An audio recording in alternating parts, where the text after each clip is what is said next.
So my name's Bebenroth. I am the chef and founder of Spice Hospitality Group.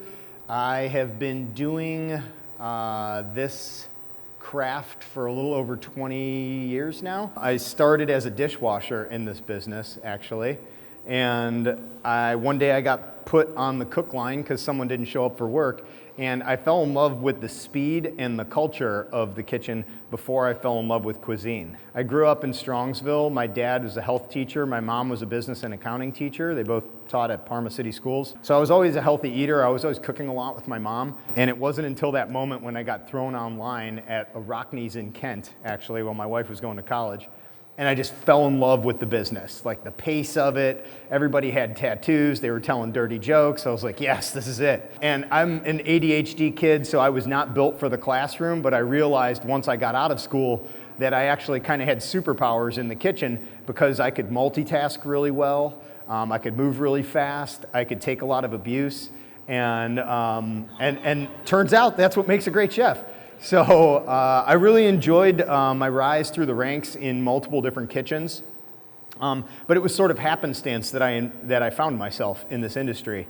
So I started Spice Kitchen and Bar, or Spice Catering Company rather, officially after I got out of the Marine Corps, and I was catering on the side, and then I went to Johnson & Wales in Charleston, South Carolina in 2003, and I graduated with honors, and I won a cooking competition to go to Australia with a French master chef for 2.5 months and cooked all around the country. And it was like, I had this moment with Jean-Jacques Dietrich. He was retiring as an instructor at Johnson & Wales. I was just graduating, and we were sitting in this dry creek bed together eating a kangaroo tail out of a campfire with these Aboriginal women.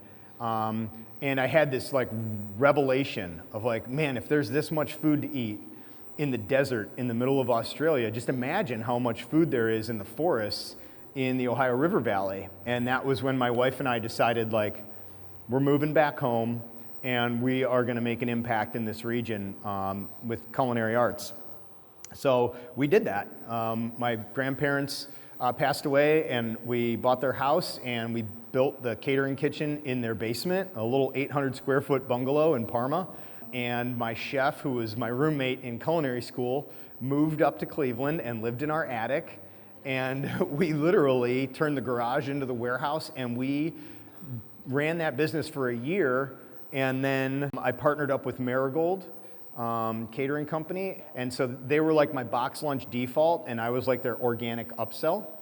And it really worked out. So I grew the business up to about $500,000 over the course of 4 years. And then that was when I moved over to Gordon Square Arts District, and I had Spice Kitchen and Bar. We opened New Year's Eve of 2012, and then promptly closed for 2 weeks of training after that, because it was very rough. I was taking a lot of lumps, I would say, blind with ambition. And after running Spice Kitchen for about a year, we were starting to kind of turn some heads as far as utilizing a lot of local seasonal produce, which we will be using here today, some butternut squash from Rainbow Farms. And then I got an opportunity to bid on a lease on a farm in the Cuyahoga Valley National Park in 2013. And we purchased that lease from Spring Hill Farm and moved there and formed Spice Acres. So I moved my whole family there. I was growing a ton of produce at my home in Broadview Heights at the time. The city was always on me about having to cut the front lawn, which was actually 3,000 heads of garlic. So I will not cut that. But I was like at a point of contention with the community, and the compost pile had taken over the driveway, and my wife was kind of like at max capacity. So we moved our kids and over to the farm in the Cuyahoga Valley, and that's when we started Spice Acres. And through doing that, we had a school come out and offer to volunteer on the farm as we were getting set up. And the whole place was about 8 feet tall with weeds and piles of manure and you name it. The farmer that was there before us had let it go fallow for 2 years. He had 2 shoulder surgeries, and so wasn't able to farm anymore. So this school volunteered to come out for 5 days in a row, every 5 weeks, all day long. It was South Suburban Montessori School in Brecksville. One of the first things we did was we were mucking out this barn stall of all this lamb manure and loading it onto this trailer. and I told the kids, it was like, okay, we're going to plant garlic today, and we don't want to waste this manure because it's really nutrient-dense stuff. So we're going to plant 6 cloves every 6 inches. We're going to take a pound of this garlic and count how many cloves are in a pound. Then we're going to weigh all this garlic, and you're going to tell me how long the row needs to be, and then that's how long we're going to spread the manure over. And the teacher looked at me and she was like, we're not doing this yet. And I was like, well, we're doing it today because we have to plant garlic. So that was like this breakthrough moment. I was like, oh my gosh, we have a STEM program on our hands. So we started Spice Field Kitchen, which is our nonprofit. There's some cards out there. We have a high goal of $30,000 to raise before the end of the year for our operations. We are currently in 29 schools. We manage gardens outside of 6 different schools in 5 different school districts. And we just crossed the threshold of educating 7,200 kids this year over the span of the last 5 or 6 years since we officially formed the organization. So what we do is we teach kids the importance of healthy eating and healthy soil, and we look at that as the cornerstones of having a healthy community. So you cannot correct the health of a community until you address what people are eating and where they're getting that food from. A lot of people say like, oh, food is medicine, and I argue against that all the time.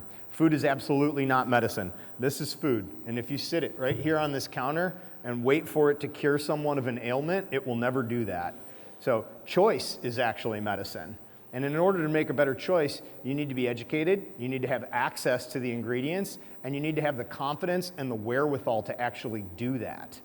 So we look at that and working with kids in environments where they may not have access to fresh food, they may not have cutting boards, even like this, and knives and toaster ovens.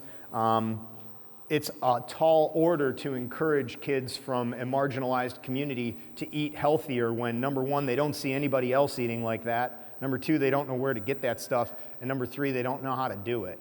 So now that we're entering into this like 5th year of operations, we're actually seeing kids that wouldn't eat anything green in their first year to now craving kale and Brussels sprouts and rutabaga because they have been put in touch with these products in the ground. And we take away those aversions and we just make it fun, you know? This is really my life's calling. I'm determined to change how people interact with the earth. I do that with food, and Spice Field Kitchen gives me the vessel to do that. Not exactly Boom's Pizza, but it's pretty cool. So we're going to do some different stuff today. Somebody out there said, oh, he's making pizza. I am absolutely not making pizza. I could never do that. We're opening Boom's Pizza Lakewood right next door to Matt's first location of Melt, Matt Fish. We felt like this was a really strong community to open this business in. We bake in a very high temperature oven, about 580 degrees, for about 6.5, 7 minutes, and puts off an absolutely magical pie. So one size, 14-inch pizzas, absolutely awesome. 3 salads, 3 appetizers, Klondike bars, cold beer. It's going to be great. You're going to love it. But today, I am making a totally different dish that you cannot get at Boom's Pizza. And you could probably get it if you had us come out and cater, which Spice Catering Company is still alive and well, even though my restaurant, Spice Kitchen, has found a better home. This recipe that I'm making today is a butternut squash mac and cheese. I cater for the Cleveland Cavs. They absolutely love this recipe. I make it with gluten-free pasta for them. Those guys are, for the most part, dairy-free, gluten-free. They're trying to eliminate as many inflammatory responses as possible. So this recipe fits really well into that. It has some dairy in it with the cheese, but not super heavy with a lot of heavy cream and things like that. The way I do this is we take some squash first and foremost. I took a butternut squash, cut it in half, pulled the seeds out of it, and then just peeled it and diced it. So somebody was telling me, I can never peel a butternut squash well. My secret for that is wherever you cut it, start at that end with the peeler and get the edge of the peeler underneath that skin first, and then you can get a full nice strip, and it's really, really simple to clean that squash up like that. So you can roast it whole, you can blanch it, you can buy bags of diced butternut squash frozen in the freezer section at Heinen's or wherever you might find your groceries at, and throw that in a bowl in the microwave with no water and just nuke it till it's soft, and it's a really easy way to start this sauce. So the other way to do it is throw it into your pasta pot. So we're gonna make pasta anyways, so I figured let's do this and make the most out of it, especially because I found this really cool thing in this drawer here. Look at that. You can pull your squash right out of there. Pretty awesome. So I've just blanched this until it was soft enough to smush with my fingers. If you don't have chef calluses, don't pick up boiling hot butternut squash. And then I'm going to season this pot really, really heavily. So in the recipe card, it says to season your pot to make it taste like the sea. I think that's a really valuable orientation point, because a lot of people, if you tell them like, oh yeah, you have to salt your pasta water, some people will put a tablespoon of salt in there and be like, okay, I did it. And that is by no means what I mean. This has almost no salt. This will probably blow your mind, but don't freak out. At least a fistful of salt needs to go into this pot, because that water is going to absorb into this pasta, but only about a third of it. So that fistful of salt that I put in there is actually only 2 big pinches that are going to find its way into these noodles. A little more. So I just keep going back until it's like, okay, does this taste like the ocean? Does this taste like my memory of the sea? And then we know we're in a pretty good place to start our blanching. When you're seasoning food, really important, it has to happen in layers, right? You can't just cook all this food, make this beautiful sauce, and then at the end, like, oh, I got to throw some salt in there. Now you just have all of these flavors with salt on top of it. What we want is salt layered in throughout all of the components of this food. All right, so I keep tasting this, tasting it. Don't worry, you're not going to get my cold. Because this is boiling water, so it's obviously already sanitizing things. But it's important to keep checking in with that. So tasting as we cook is a part of the forever process of cooking. It's not something that happens in the beginning, middle, and end. It's constant throughout the entire journey. And it's really difficult sometimes to communicate that to folks who are used to what I'm working with a lot is kids that are used to working with a lot of prepared foods, right? So if there's one thing we're trying to change more than anything, it's to start identifying ingredients as food, not fully composed things as food. Potato chips, for example. Potato chips start as a potato, right? A hamburger starts as about 30 things before it becomes a hamburger. But when we get into this habit of constantly just going to convenience outlets and then gaining that, it's like, oh, what's your favorite food? Hamburgers. What's in it? Well, there's a patty, cheese, and a bun. Well, there's a lot of things in that. You know, it actually starts as wheat and dairy and all these other things. So I just think that's a really important lesson to kind of drive home to folks. All right. So we are going to do a little mix and match here. I'm going to get some of this butternut squash pureed up with some cheese while the squash is hot, right? You saw me just pull this out of that blanch pot. So I'm keeping this moving while I've got some inherent heat there. And this is not going to be a glamorous process by any means. But I have to get the cheese a little bit melted while I have that inherent heat. I'm going to use the heat of the pasta at the end to dress with sauce. But for this, I have to use this now. All right. Pardon my noises.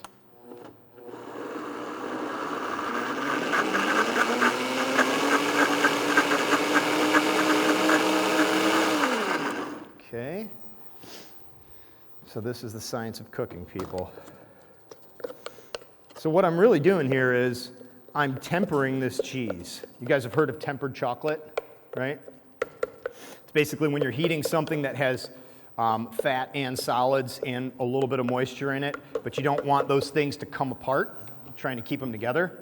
So it's a gentle process, and that's what we're doing here. All right, now we're good. Okay, so I've got my cheese melted in here a little bit. I'm going to add some black pepper to this. not a ton, so we don't get too spicy. We're going to add some fresh thyme to this. And then we're going to add just a pinch, oh, I need a spoon, of this pasta water. Now, you didn't see me add any salt to this because I'm sort of adding salt with our pasta water, which is a key ingredient to a lot of sauces in a kitchen. You can see the change in color, right? I had this beautiful bright orange squash. This is another benefit to using local produce. I have a relationship with this farmer, so I can communicate when things are on and when things are off spec. That's another beautiful thing about using the frozen product. Not bad from the hip. When you're using frozen products, they're oftentimes harvested at peak ripeness. And that's when they're processed, flash frozen right away. So a lot of people will turn their nose up at frozen food. Frozen food is actually some of the best and most nutrient-dense food. It's the fastest, quickest process, and it traps most of the nutrition in place at one time. So it's a heck of a lot better than buying, say, a squash and letting it sit on your counter for 2.5 weeks and then finally getting around to it and cutting the rotten part off. If you would have just bought a frozen bag of squash, you're probably getting a more nutrient-dense product in the first place, and it's easier to do, right? So let's face it, if cooking isn't easy or fun, what is it? It's work, right?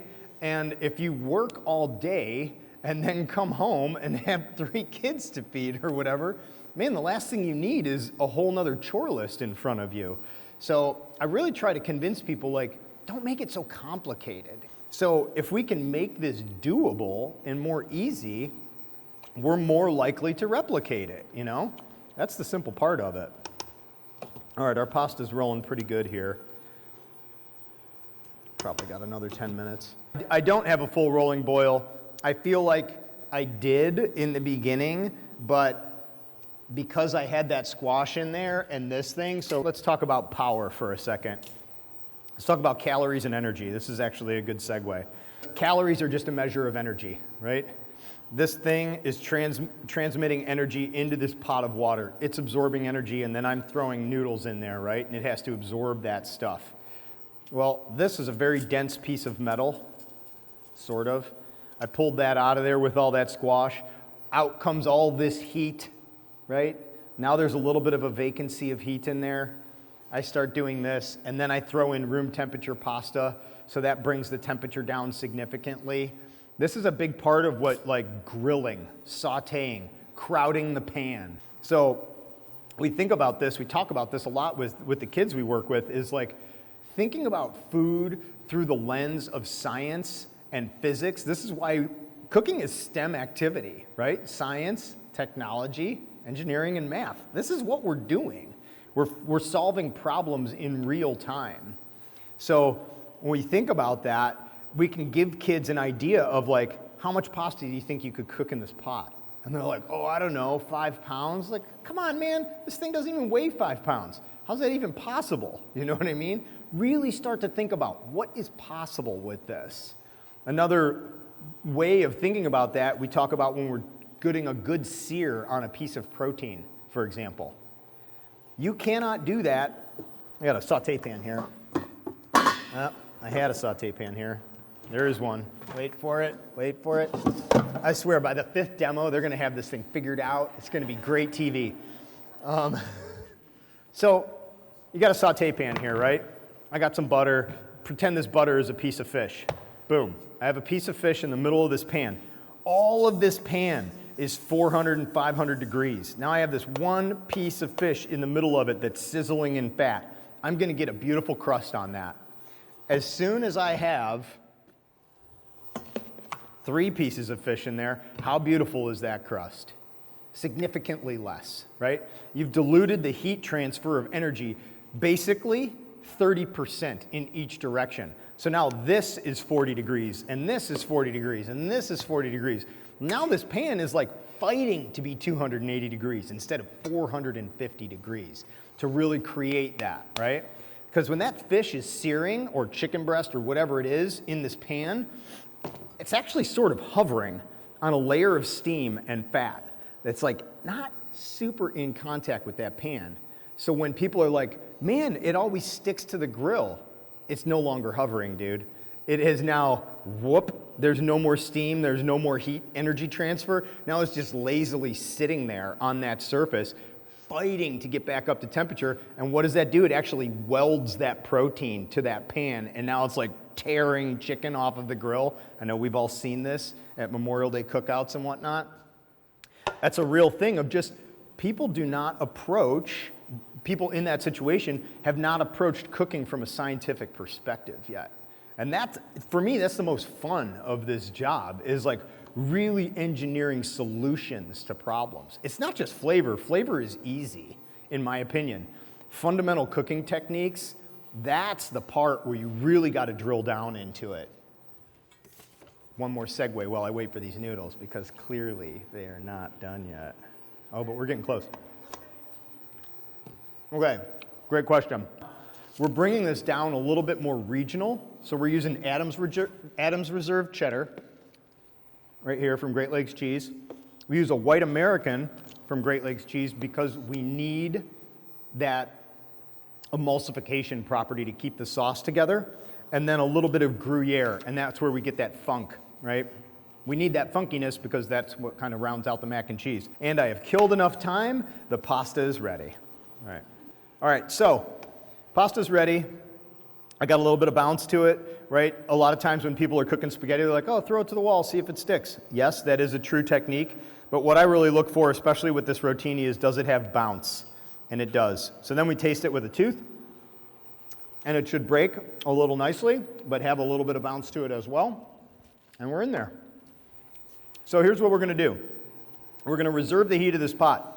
So we're gonna strain this pasta off, and then we're gonna use this heat. We're gonna scoop a bunch of this sauce out of here, which is still warm, and I brought some backup sauce over here, and then we're gonna stir this all together and then portion it up, and I'll do some cups. So these are gluten-full noodles, and we have some breadcrumbs here with a little bit of toasted dried herbs and whatnot and brown butter in here, which kind of really makes it happen for you. So I apologize in advance.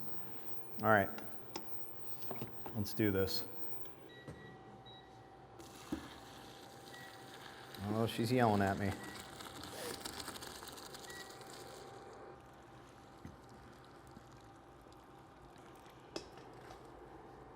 Okay. So if you do not have a VitaPrep at home, this can be done in a food processor just as easily. You really don't need a ton of that buzzing action.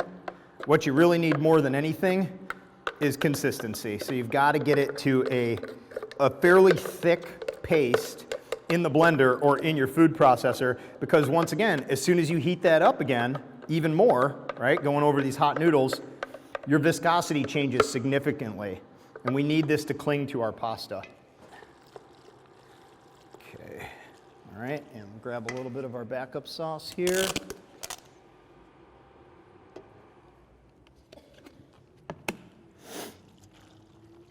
All right, one of the big reasons that I did this recipe, number one, it's very simple to recreate.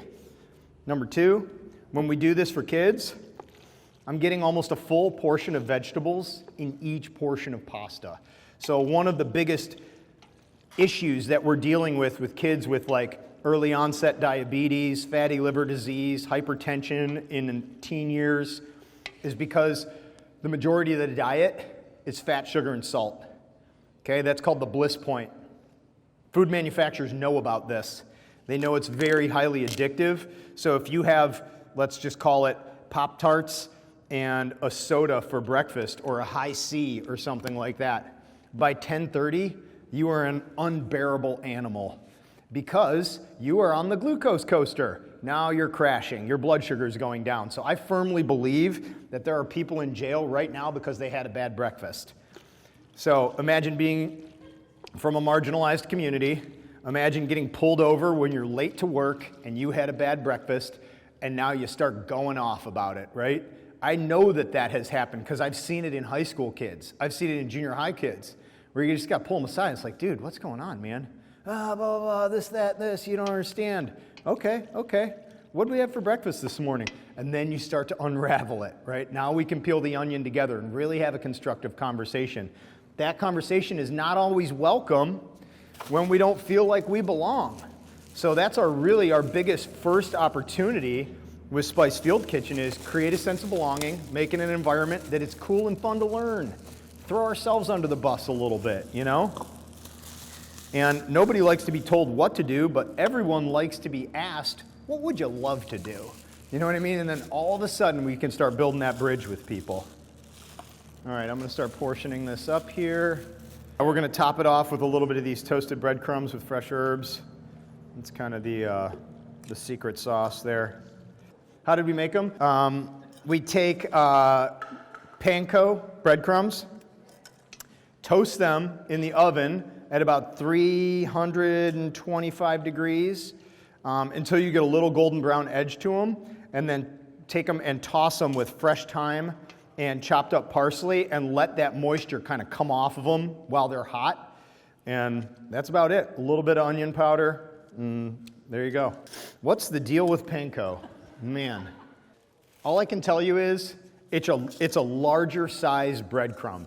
It's a Japanese product. I don't know how it's made, but I do know that it stays crispier on battered things, on breaded things, than regular traditional breadcrumbs out of a can.